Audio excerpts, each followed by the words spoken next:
ಸ್ನೇಹಿತರೆ ನಮಸ್ಕಾರ. Big boss season 12ರ ಸೆಂಟರ್ ಆಫ್ ದಿ ಅಟ್ರಾಕ್ಷನ್ ಯಾರು ಅಂತ ಹೇಳಿ ಕೇಳಿದ್ರೆ ಅದು ಗಿಲ್ಲಿ ಅಂತೇಳಿ ಎಂಥವರಾದರೂ ಕೂಡ ಹೇಳ್ತಾರೆ. ಚಿಕ್ಕ ಸಣ್ಣ ವಯಸ್ಸಿನ ಹುಡುಗರಿಂದ ಹಿಡಿದು ಹಿರಿಯ ಅಜ್ಜಿಯವರೆಗೂ ಅಥವಾ ಅಜ್ಜನವರೆಗೂ ಗಿಲ್ಲಿ ಅಂತ ಹೇಳಿದ್ರೆ ಇಷ್ಟ ಆಗ್ತಾರೆ. ಗಿಲ್ಲಿಯ ಆ ಕಾಮಿಡಿ ಟೈಮಿಂಗ್, ಗಿಲ್ಲಿಯ ತಮಾಷೆ, ಗಿಲ್ಲಿಯ ಸೋಮಾರಿತನ, ಗಿಲ್ಲಿಯ ಮಾತು, ಗಿಲ್ಲಿಯ ಈ ಹರಟೆಗಳು ಇವೆಲ್ಲವೂ ಕೂಡ ಎಂಥವ್ರಿಗಾದರೂ ಕೂಡ ಇಷ್ಟ ಆಗುತ್ತೆ. ಅಟ್ ದಿ ಸೇಮ್ ಟೈಮ್ ಗಿಲ್ಲಿಯ ಕೆಲವೊಂದಷ್ಟು ಅಧಿಕ ಪ್ರಸಂಗಗಳು ಕೂಡ ಇರಿಟೇಷನ್ ಆಗುತ್ತೆ ಅಂತ ಹೇಳಿದ್ರು ಕೂಡ ಸುಳ್ಳಾಗಲ್ಲ. ಇದೇ ಗಿಲ್ಲಿ ಗೊತ್ತಿದ್ದೋ ಗೊತ್ತಿಲ್ಲದೆಯೋ ಕೆಲವೊಂದಷ್ಟು ಮಿಸ್ಟೇಕ್ಸ್ಗಳನ್ನು ಮಾಡೋದು ಕೂಡ ಇದೆ. ಇದೇ ರೀತಿ ಮಾಡಿದಂತಹ ಒಂದು ತಪ್ಪು ಈಗ ಗಿಲ್ಲಿಯನ್ನು ಕಟಕಟೆಯಲ್ಲಿ ನಿಲ್ಲಿಸುತ್ತಾ, ಗಿಲ್ಲಿಯನ್ನು ಅರೆಸ್ಟ್ ಮಾಡಿಸುತ್ತಾ ಅನ್ನುವಂಥ ಪ್ರಶ್ನೆ ಏಳುವಂತೆ ಮಾಡಿದೆ. ಅಸಲಿಗೆ ಇದು ಸಣ್ಣ ವಿಷಯ, ಆದರೆ ಇಲ್ಲಿ ನಿಜವಾಗ್ಲೂ ಕೂಡ ದೂರು ಕೊಡಬೇಕಾಗಿದ್ದು ಗಿಲ್ಲಿ. ಬಟ್ ಅನ್ಫಾರ್ಚುನೇಟ್ಲಿ ಗಿಲ್ಲಿ ವಿರುದ್ಧನೇ ಈಗ ದೂರು ದಾಖಲಾಗಿದೆ.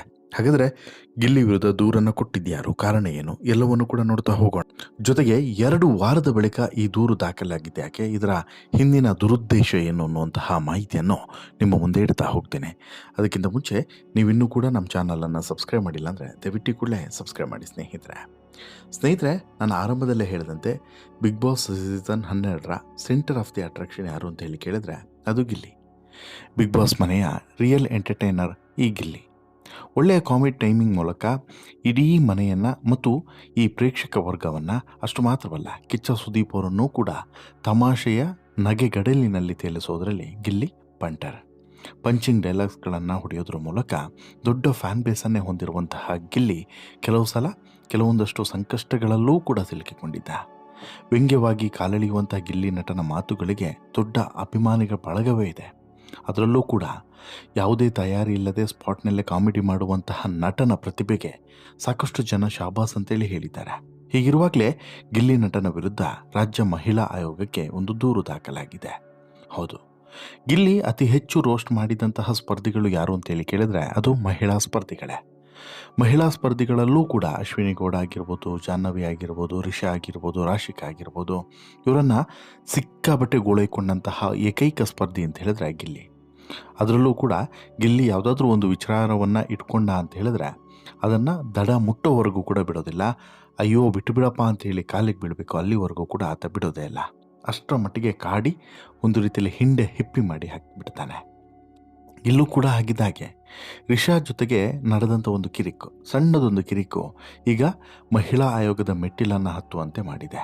ಇದು ಪೊಲೀಸ್ ಸ್ಟೇಷನ್ ಮೆಟ್ಟಿಲನ್ನು ಹತ್ತುತ್ತಾ ಅಥವಾ ಗಿಲ್ಲಿಗೆ ಸಂಕಷ್ಟ ಎದುರಾಗುತ್ತಾ, ಗಿಲ್ಲಿಯ ವಿರುದ್ಧ ದ್ವೇಷವನ್ನು ತೀರಿಸಿಕೊಳ್ಳುವಂಥ ಕೆಲಸವನ್ನು ಮಾಡಿದ್ಯಾರೋ, ಹೀಗೆ ಸಾಕಷ್ಟು ಚರ್ಚೆಗಳಿಗೆ ಈ ಪ್ರಕರಣ ಈಗ ನಾಂದಿ ಹಾಡಿದೆ. ಬಹುಶಃ ನಿಮಗೆ ಗೊತ್ತಿರ್ಬೋದು, 2 ವಾರದ ಹಿಂದೆ ಗಿಲ್ಲಿ ನಟ ಬಿಸಿ ನೀರಿನ ಬಕೆಟ್ ಕೇಳಿದಾಗ ರಿಷಾ ಕೊಡಲಿಲ್ಲ. ಆಗ ಬಿಸಿ ನೀರು ಬಕೆಟ್ ತುಂಬಿದ ಕೂಡಲೇ ರಿಷಾ ಬಾಗಿಲು ಹಾಕಿಕೊಂಡ್ರು. ಬಿಸಿ ನೀರಿನ ಬಕೆಟ್ ತುಂಬಿದ ಕೂಡಲೇ ರಿಷಾ ಗೌಡ ಬಾಗಿಲನ್ನು ಹಾಕಿಕೊಂಡ್ರು, ಬಕೆಟ್ ಕೊಡಲಿಲ್ಲ. ಆದರೆ ಆ ಸಂದರ್ಭದಲ್ಲಿ ರೊಚ್ಚಿಗೆದ್ದಂಥ ಗಿಲ್ಲಿ, ನೋಡು ನಿನಗೆ 5 ಕೌಂಟ್ ಮಾಡ್ತೀನಿ, ಈ 5 ಕೌಂಟ್ ಮಾಡೋದ್ರೊಳಗಡೆ ನೀನು ಬಕೆಟ್ ಕೊಟ್ಟರೆ ಸರಿ, ಇಲ್ಲ ಅಂತ ಹೇಳಿದ್ರೆ ನಾನೇನು ಮಾಡಬೇಕು ಅದನ್ನು ಮಾಡಿಬಿಡ್ತೀನಿ ಅಂತ ಹೇಳ್ಬಿಟ್ಟು ವಾರ್ನಿಂಗನ್ನು ಕೊಡ್ತಾನೆ. ತನ್ನ ಸ್ನಾನ ಮುಗಿಯುವವರೆಗೂ ಕೂಡ ರಿಷಾ ಬಕೆಟನ್ನು ಕೊಡಲಿಲ್ಲ.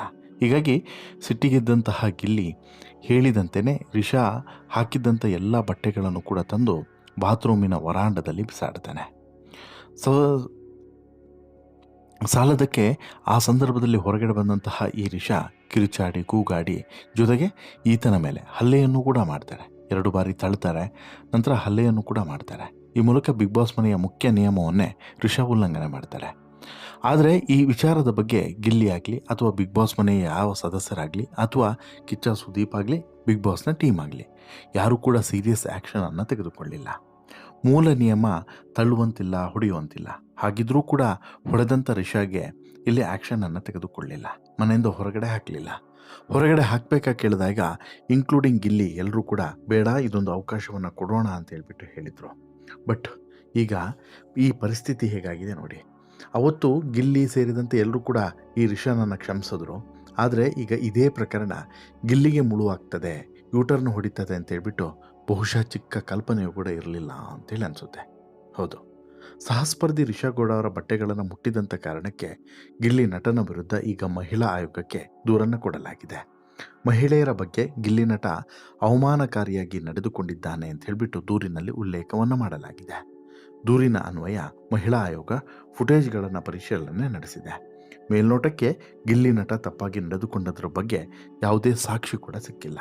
ಹೀಗಾಗಿ ದೂರನ್ನು ಮಹಿಳಾ ಆಯೋಗದ ಲೀಗಲ್ ಟೀಮ್ನ ಅಭಿಪ್ರಾಯಕ್ಕೆ ಕಳಿಸಿಕೊಡಲಾಗಿದೆ. ಇನ್ನು ಈ ಪ್ರಕರಣ ಇದೆಯಲ್ಲ, ಈ ಪ್ರಕರಣ ಕಳೆದ 2 ವಾರಗಳ ಹಿಂದೆ ನಡೆದಂಥ ಪ್ರಕರಣ. ಈ ಪ್ರಕರಣ ನಡೆದ ಬಳಿಕ ಕಿಚ್ಚ ಸುದೀಪ್ ಅವರು ಬಂದಿದ್ದೂ ಆಗಿದೆ, ಒಂದು ತೀರ್ಮಾನವನ್ನು ಕೊಟ್ಟಿದ್ದೂ ಕೂಡ ಆಗಿದೆ, ಅಲ್ಲಿ ತಪ್ಪು ಅನ್ನೋದನ್ನು ಹೇಳಿದ್ದೂ ಕೂಡ ಆಗಿದೆ, ಗಿಲ್ಲಿಯದ್ದು ಕೂಡ ತಪ್ಪಿದೆ ಅಂಥೇಳಿ ವಿಚಾರಿಸಿ ಅವನಿಗೂ ಕೂಡ ಬುದ್ಧಿಮಾತು ಹೇಳಿದ್ದಾಗಿದೆ, ಗಿಲ್ಲಿ ಕ್ಷಮೆಯನ್ನೂ ಕೂಡ ಕೇಳಿದ್ದಾಗಿದೆ, ರಿಷಾ 1 ವಾರ ನಾಮಿನೇಷನಲ್ಲಿ ಇದ್ದಿದ್ದೂ ಕೂಡ ಆಗಿದೆ, ಎಲ್ಲದೂ ಕೂಡ ಆಗಿದೆ, ಎಲ್ಲದೂ ಕೂಡ ಸಾರ್ಟ್ ಔಟ್ ಆಗಿದೆ. ಇಷ್ಟೆಲ್ಲ ಆದ ಬಳಿಕ ಈಗ ಈ ವಾರ ದೂರು ಕೊಡುವಂಥ ಅವಶ್ಯಕತೆ ಏನಿತ್ತು, 2 ವಾರದ ಬಳಿಕ ದೂರು ಕೊಡುವಂಥ ಅವಶ್ಯಕತೆ ಏನಿತ್ತು ಅನ್ನುವಂಥ ಪ್ರಶ್ನೆ ಈಗ ಎಲ್ಲರಲ್ಲೂ ಕೂಡ ಮೂಡಿದೆ. 100% ಇದು ದ್ವೇಷದ ಕಾರಣಕ್ಕೋಸ್ಕರ, ಗಿಲ್ಲಿ ಮೇಲಿನ ಅಸೂಯೆಯ ಕಾರಣಕ್ಕೋಸ್ಕರ ಹೀಗೆ ಮಾಡಿದ್ದಾರೆ ಅನ್ನೋದರಲ್ಲಿ ಯಾವ ಅನುಮಾನವೂ ಕೂಡ ಇಲ್ಲ. ಗಿಲ್ಲಿಯನ್ನು ಹಾಗಂದ ಮಾತ್ರಕ್ಕೆ ಅರೆಸ್ಟ್ ಮಾಡೋಕ್ಕೆ ಸಾಧ್ಯನಾ? ಖಂಡಿತವಾಗ್ಲೂ ಇಲ್ಲ. ಇಲ್ಲಿ ಗಿಲ್ಲಿ ನಟ ಯಾವುದೇ ರೀತಿಯಾದಂಥ ಹಲ್ಲೆ ಮಾಡಿಲ್ಲ, ಯಾವುದೇ ಕೆಟ್ಟ ಪದವನ್ನು ಕೂಡ ಬಳಕೆ ಮಾಡಿಲ್ಲ, ಜೊತೆಗೆ ಯಾವುದೇ ತುಚ್ಛವಾಗಿ ನಡೆದುಕೊಳ್ಳುವಂಥದ್ದು ಕೂಡ ಯಾವುದೂ ಕೂಡ ಮಾಡಿಲ್ಲ. ಜಸ್ಟ್ ಬಟ್ಟೆಯನ್ನು ತೆಗೆದುಕೊಂಡು ಹೋಗಿದ್ದಾನೆ, ಅಲ್ಲಿ ಹಾಕಿದ್ದಾನೆ ಹೊರತು ಬೇರೆ ಏನೂ ಕೂಡ ಮಾಡಿಲ್ಲ. ಅದನ್ನು ಮೀರಿ ರಿಷಾ ಗೌಡ ಮಾಡಿದಂಥ ಹಲ್ಲೆ, ಬಳಸಿದಂಥ ಪದಗಳು, ವರ್ತನೆ ಮಾಡಿದಂಥ ರೀತಿ, ಇವೆಲ್ಲದರ ಬಗ್ಗೆ ಸಹಜವಾಗಿ ಎಲ್ರಿಗೂ ಕೂಡ ಆಕ್ರೋಶ ಇದೆ. ಈಗ ನಿಜವಾಗ್ಲೂ ಕೂಡ ಕಂಪ್ಲೇಂಟನ್ನು ಕೊಡಬೇಕಾಗಿದ್ದು ಯಾರ ಮೇಲೆ?